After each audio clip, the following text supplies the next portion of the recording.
ومش محتاجه مكونات كتير، 7 حبات من التمر او 11 حبايه، خلوا العدد يكون فردي. وهنحتاج كمان كوبايتين ونص من اللبن، واللبن بتاعنا لازم يكون مغلي.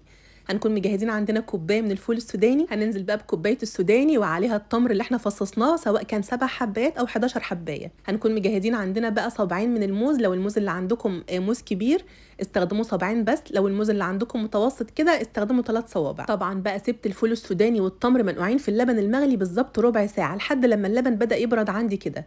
بعد ربع ساعه جبتهم وضربتهم مع بعض كويس جدا، وبعدين بقى نزلت عليهم بالموز، سواء هتستخدموا صابعين او 3 ما تزودوش عن كده. نرجع بقى نضربهم مع بعض ضربا مبرحا لحد بقى لما ننعم الحاجات دي مع بعض كويس جدا. هنجيب بقى اي وعاء ونحط فيه كيس من الكريم كراميل، وطبعا احنا مش هنحط هنا سكر خالص، حطيت كمان معلقتين كبار من الكاستر. احنا هنكتفي بالسكر اللي موجود في التمر وفي الموز، وكمان السكر اللي موجود في الكريم كراميل. طبعا زي ما كلنا عارفين ان الكريم كراميل بيكون فيه سكر، فاحنا هنكتفي بالسكر اللي موجود في الحاجات دي، مش هنحط سكر تاني. زودت عليهم كمان كوبايه لبن، يبقى كل كميه اللبن اللي احنا استخدمناه النهارده لتر الا ربع من اللبن.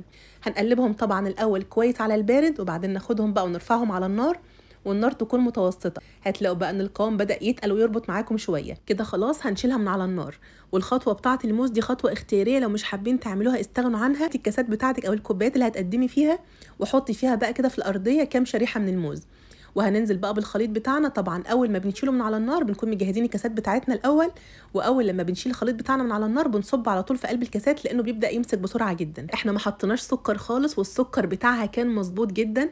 زينت بقى الوش كمان بكام شريحه من الموز، وحطيت كمان على كل كاس كده واحده من التمر قطعتها قطع صغيره. ودي كلها حاجات طبعا لزوم التصوير والحركات، ما تعمليش اي حاجه من الحاجات دي، هي مش محتاجه. الطعم بتاعها يا جماعه خطير. وطبعا بقى هناخدها وندخلها التلاجة كده ساعه ساعتين، وطلعوها قدموها بالف هنا. هي بتمسك بسرعه جدا، انا دخلتها التلاجة بالظبط نص ساعه، وبجد بجد مش هتقدروا تقاوموا الجمال بتاعها.